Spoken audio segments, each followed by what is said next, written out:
सो hey everyone, कैसे हैं आप सब। मेरा नाम है दीपक विश्वकर्मा और आप देख रहे हैं dark legend horror stories YouTube channel. तो भैया, कल की मेहनत तो चली गई थी पानी में, क्योंकि जब मैंने वॉइस ओवर किया और जब चेक किया तो पता चला कि रिकॉर्डिंग में ही फॉल्ट है। तो भैया, कल की मेहनत चली गई। खैर कोई बात नहीं, रात गई तो बात गई। तो आज फिर से आ गए हैं, तो लगा लो हेडफोन्स, तो शुरू करते हैं बिना किसी देरी के। आसपास सुन ही पा रहे होगे कि माहौल तो खूबसूरत है, लेकिन नॉइस भी उतनी ज़्यादा इरिटेट कर रही है। तो बहुत मेहनत लगती है यार वीडियो बनाने में, तो यार वीडियो को लाइक कर दो यार, चैनल को सब्सक्राइब कर दो। तो चलिए शुरू करते हैं।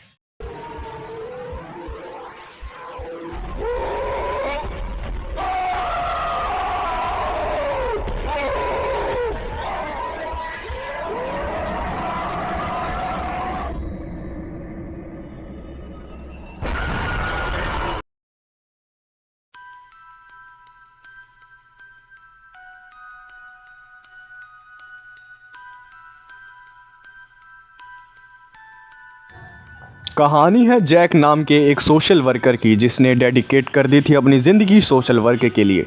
लोगों की मदद करना ही उसकी ज़िंदगी का मकसद था। तभी अचानक से एक दिन उसे पता चला कि कुछ कंपनीज गैरकानूनी तरीके से जंगलों को काट रही हैं और सरकार उन्हें कुछ भी नहीं कह रही है। उनके जंगल काटने से आदिवासियों को काफ़ी ज़्यादा दिक्कतों का सामना करना पड़ रहा है। और ये बात सुन के जैक को काफ़ी बुरा लगा और फिर उसने अपने दो दोस्तों को बुलाया। उसके दो दोस्त भी सोशल वर्कर थे और समाज सेवा किया करते थे, और ये बात सुन के उन्हें काफ़ी ज़्यादा गुस्सा आया और वो निकल गए उस जंगल की तरफ उस कंपनी को रोकने के लिए। उन्होंने पहले ही प्लान बना रखा था कि वो सब कुछ लाइव शूट करेंगे, और अगर किसी ने कुछ भी अगर उनके साथ गलत किया तो पूरी दुनिया उन्हें देख रही थी। और यही सबसे बड़ी एडवांटेज थी उन तीन दोस्तों के लिए। उन दोनों को लेके वहाँ पहुँचा और सब कुछ लाइव शूट करने लगा। कंपनी वाले काफ़ी ज़्यादा गुस्से में थे। उनका मन तो कर रहा था कि वो तीनों को जान से मार दे, लेकिन सब कुछ लाइव चल रहा था। अगर वो कुछ भी गलत करते तो पूरी दुनिया उन्हें देख रही थी और फिर उनका बहुत बुरा हाल होता, जिसकी वजह से सारी कंपनी वहाँ से अपनी बड़ी बड़ी मशीनें लेके वहाँ से चली गई। जैक और उसके दो दोस्त काफ़ी खुश हो रहे थे और वो तीनों वहीं पर रुकने का फैसला करते हैं। वो सोचते हैं कि कहीं वो कंपनी वापस ना आ जाए, जिसके कारण वो वहाँ पर कुछ दिन रुकने के लिए एक टेंट बना लेते हैं और उसी टेंट में रहने लगते हैं। रात होती है और वो तीनों बॉनफायर करते हैं और अपने अपने टेंट में सो जाते हैं। वो जब टेंट में सो रहे थे तभी अचानक से उन्हें एक अजीब सी हलचल महसूस होती है और एक अजीब सी आवाज़ आती है। ये आवाज़ सुनने के बाद उन्हें अजीब सा नशा होने लगता है और वो बेहोश होने लगते हैं। उन्हें समझ नहीं आ रहा था कि उनके साथ आखिर हो क्या रहा है। ये अजीब सी आवाज़ आखिर आ कहाँ से रही है और उन्हें नशा हो क्यों रहा है। वो धीरे धीरे बेहोश हो जाते हैं और जब उनकी आँख खुलती है तो वो देखते हैं कि वो एक पिंजरे में बंद है और आसपास उन्हें कई लोगों ने घेर रखा है। वो सारे लोग आदिवासी थे। वो अपनी ही भाषा में कुछ ना कुछ बोले जा रहे थे। जैक और उसके दोस्तों को कुछ समझ नहीं आ रहा था कि ये सब बोल क्या रहे हैं। जैक उन्हें समझाने की कोशिश करता है कि वो बुरे लोग नहीं हैं, लेकिन उन आदिवासियों को कुछ समझ नहीं आ रहा था कि आखिर ये सब बोल क्या रहे हैं। वो आदिवासी जैक और उसके दोस्तों को उसी कंपनी का हिस्सा मान रहे थे और वो आदिवासी काफ़ी ज़्यादा गुस्से में थे। जैक उन्हें काफ़ी समझाने की कोशिश करता है, लेकिन उन आदिवासियों के कुछ समझ नहीं आता और आदिवासी अजीब अजीब हरकतें करने लगते हैं और काफ़ी खुश होने लगते हैं, जैसे पता नहीं उन्हें क्या मिल गया हो। जैक और उसके दोस्त काफ़ी दिनों तक उसी पिंजरे में बंद रहते हैं और अचानक से एक रात एक आदिवासी आता है और जैक के एक दोस्त को पिंजरे से निकाल कर अपने साथ ले जाता है। जैक का दोस्त रोने लगता है। उसे कुछ पता नहीं चल रहा था कि उसके साथ क्या होगा, उसे कहाँ लेकर जाया जा रहा है। जैक भी बेबस था। जैक भी अपने दोस्त को जाते हुए देख रहा था और यही दुआ कर रहा था कि उसका दोस्त सही सलामत रहे। जैक की आंखों में आंसू थे और उसके दोस्त के भी। वो आदिवासी जैक के एक दोस्त को वहाँ से ले गया और रात हुई। रात होने के बाद वो आदिवासी कटोरे में खाना लेकर आया और जैक और उसके एक दोस्त को दिया। जैक और उसका दोस्त काफ़ी ज़्यादा भूखे थे, जिसकी वजह से वो कंट्रोल नहीं कर पाए और वो उस खाने को खाने लगे। तभी अचानक से जैक के मुंह में कुछ फंस जाता है और वो जैसे ही उसको थूकता है तो वो देखता है कि वो एक अंगूठी थी और उस अंगूठी को देख के वो उल्टियाँ कर देता है, क्योंकि वो अंगूठी और किसी की नहीं, उसी के दोस्त की थी। इसका मतलब जैक और उसका दोस्त जिसे खा रहे हैं वो और कोई नहीं, जैक का दोस्त ही है। और जैक और उसका दोस्त जो इतने दिनों से खा रहे थे, इसका मतलब वो इंसान थे। जैक काफ़ी ज़्यादा टूट जाता है, आखिर ये सब हो क्या रहा है। वो तो एक अच्छे काम के लिए आए थे, लेकिन इस अच्छे काम का उन्हें क्या नतीजा मिल रहा है। जैक अपने आप को जैसे तैसे संभालता है, लेकिन उसका दोस्त उस कटोरे को तोड़ के उस कटोरे के टुकड़े को अपने हाथों से ही अपनी नस काट लेता है और वहीं पर सुसाइड कर लेता है। ये सब देख के जैक और भी ज़्यादा डर जाता है और रोने लगता है। जैक को कुछ समझ नहीं आ रहा था कि आखिर ये सब हो क्या रहा है। जैक काफ़ी ज़्यादा टूट गया था और ऐसे कई दिन बीतते हैं।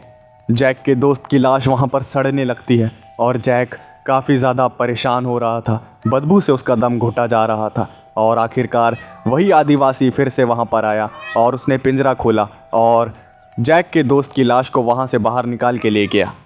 जैक की आंखों में सिर्फ आंसू थे। जैक को समझ ही नहीं आ रहा था कि आखिर क्या करे। जैक ने एक कटोरे के टुकड़े को उठा लिया और फिर जब आदिवासी उसे खाना देने आया तो जैक को पता था कि ये और कोई नहीं, जैक का दोस्त ही है जिसे वो आदिवासी पका कर लेकर आया है।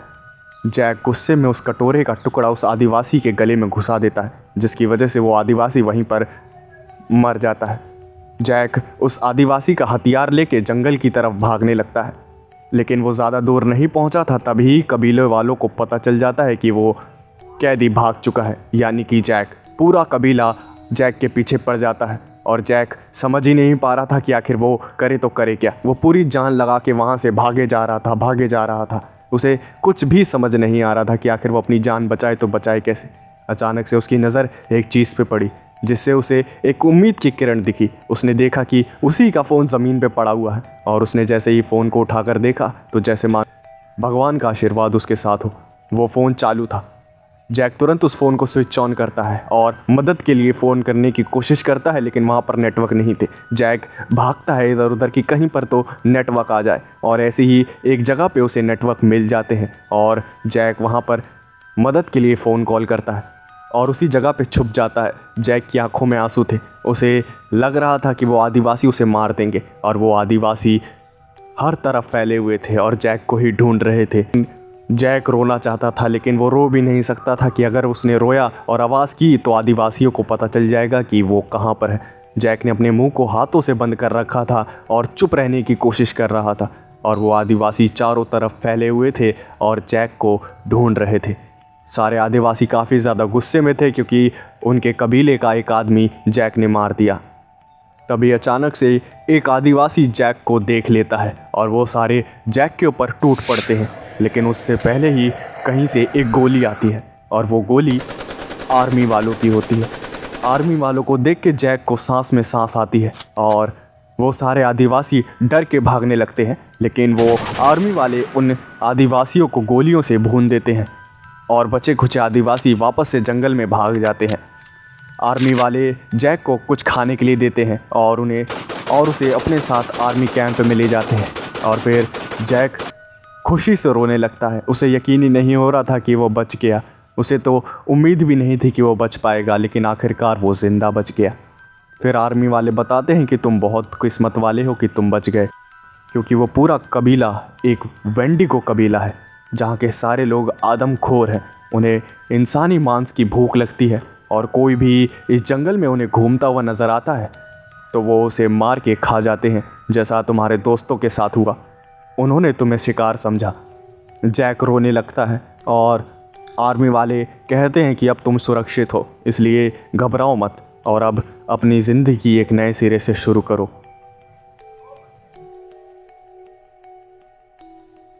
मेरा नाम सचिन है। ये बात है उस वक्त की जब मैं सिर्फ 5वीं क्लास में पढ़ता था। मैं और मेरा दोस्त सुशील खेलने के लिए मेरे स्कूल के पीछे वाली पहाड़ी पर गए थे, जो कि काफ़ी ज़्यादा बड़ा था और काफ़ी ज़्यादा तादाद में वहाँ पर पेड़ भी थे। वहाँ पर बच्चों का जाना मना था, लेकिन मैं और मेरा दोस्त वहाँ पर चले गए। हम वहाँ पर क्रिकेट खेल रहे थे और हमें काफ़ी ज़्यादा मज़ा आ रहा था। क्रिकेट खेलते खेलते तभी अचानक से मैंने एक ज़ोरदार शॉट मारा, जिसकी वजह से बॉल कहीं दूर जा गया। मेरा दोस्त सुशील उस टाइम पे बॉलिंग कर रहा था, जिसकी वजह से सुशील उस जंगल में बॉल ढूंढने के लिए गया और मैं वहीं पर इंतज़ार करता रहा। मैं अपने दोस्त का इंतज़ार कर ही रहा था, तभी अचानक से मुझे एक आवाज़ सुनाई देती है। मैं उस टाइम काफ़ी ज़्यादा छोटा था। मुझे लगा कोई जंगली जानवर है, जिसकी वजह से मैं काफ़ी ज़्यादा घबरा गया। और मेरा दोस्त भी जंगल में था, जिसकी वजह से मैं वापस भाग भी नहीं सकता था उसे छोड़कर। मैं एक पेड़ पे चढ़ गया और वहीं पर बैठ गया और अपने दोस्त का इंतज़ार करने लगा। काफ़ी देर हो गई, मेरा दोस्त वापस नहीं लौटा। मुझे उसकी चिंता होने लगी और फिर मैं हिम्मत करके जंगल में घूमने लगा और उसे ढूंढने लगा, उसे आवाज़ लगाता हुआ। लेकिन वो मुझे कहीं पर भी नहीं दिखाई दे रहा था। अगर मैं वापस घर जाता और सुशील के माता पिता उसे ढूंढते तो मेरा ही नाम आता और उसे कुछ भी होता तो सब कुछ इल्ज़ाम मेरे ऊपर आता, क्योंकि गलती मेरी ही थी। मैं ही उसे स्कूल की पीछे वाली पहाड़ी पर लेकर आया था, जिसकी वजह से मैं उसे छोड़ के घर नहीं जा सकता था और ना ही मैं जाना चाहता था अपने दोस्त को अकेला छोड़कर। इसलिए मैं बहुत ही हिम्मत करके जंगलों में घूम रहा था। मुझे पता था कि कोई जंगली जानवर तो है यहाँ पे, क्योंकि मैंने आवाज़ तो सुनी थी और वो आवाज़ काफ़ी ज़्यादा भयानक थी।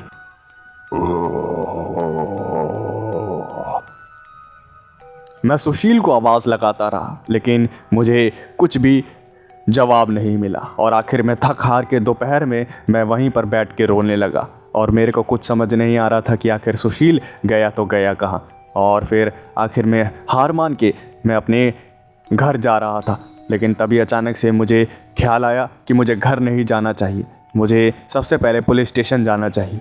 और फिर मैं तुरंत भागता हुआ पुलिस स्टेशन गया और मैंने वहाँ के पुलिस ऑफिसर को बताया कि मेरा दोस्त सुशील पीछे वाली स्कूल के पीछे वाली पहाड़ी पे खो गया है। और फिर वहाँ से एक टीम मेरे साथ आई और उन पुलिस वालों ने आसपास छानबीन की, उन्हें भी सुशील कहीं नहीं मिला। वो सब मुझसे पूछताछ करने लगे कि वो किस तरफ गया था। मैंने उन्हें सारी बातें बताई। पुलिस वाले उस डायरेक्शन में घूमने लगे। ढूंढते ढूंढते रात हो गई और सुशील के पेरेंट्स और मेरे पेरेंट्स पीछे वाली पहाड़ी पर पहुँचे। अंधेरा हो गया था, पुलिस टीम सुशील को ढूंढ नहीं पा रही थी, सर्च ऑपरेशन चलाया जा रहा था। मैं काफ़ी ज़्यादा घबराया हुआ था। इतना बड़ा जंगल भी नहीं है कि सुशील यहाँ खो जाए। और जैसे ही अंधेरा हुआ, वो आवाज़ एक बार फिर से आई।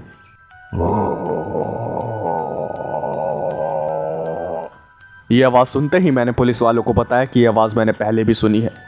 पुलिस वाले चौकन्ना हो गए और अपनी गन पॉइंट करते हुए इधर उधर देखने लगे और हमें यहाँ से जाने के लिए कह दिया। हम काफ़ी ज़्यादा परेशान हो रहे थे सुशील के लिए, इसलिए हमने वहाँ से जाने से मना कर दिया। तभी अचानक से एक पुलिस वाले की चीख आई और सब के सब वहाँ पहुँचे। तो उन्होंने देखा कि उस पुलिस वाले का कटा हुआ सर पेड़ पे लटका हुआ है और उसका धड़ ज़मीन पे पड़ा हुआ है। ये देख के हर कोई बौखला गया कि आखिर ये सब हो कैसे सकता है। कोई जानवर किसी का सर काट के उसे पेड़ पे तो नहीं लटका सकता, यानी कि ये कुछ और है जो यहाँ पर अपना आतंक मचा रहा है। पुलिस वालों को भी कुछ समझ नहीं आ रहा था, इसलिए उन्होंने और फोर्स मंगाई और एक बहुत ही बड़ा सर्च ऑपरेशन चलाया।